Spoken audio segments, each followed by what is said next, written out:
አንድ ካስተመር መድኃኒት ከገዛ በኋላ ከፋርማሲ በተለያየ ምክንያት ወደ ኋላ ይመልሳለሁ ብሩ መልሱ ወይ መድኃኒት በሌላ ተኩ ብሎ ጥያቄ ቢያቀርብ እንዴት ይስተናገዳል?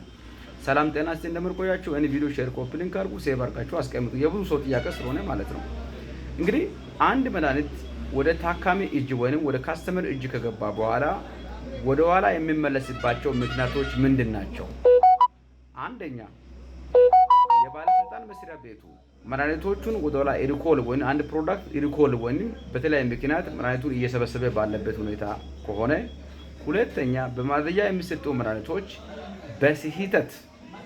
በስህተት ለታካሚ የደረሰ ከሆነ እንደገና ያንን መመለስ እንችላለን።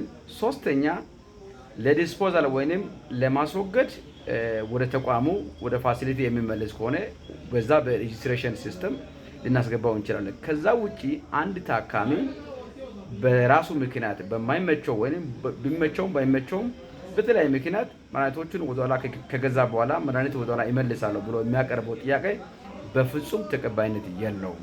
ይህ የፋርማሲ የመድኃኒት አጠቃቀም ሰንሰለት ህግ አይፈቅድም። ሪስቶክ አይደረግም። አመሰግናለሁ። ጥያቄዎች ካሏችሁ በኮሜንት ሴክሽን መጻፍ ትችላላችሁ።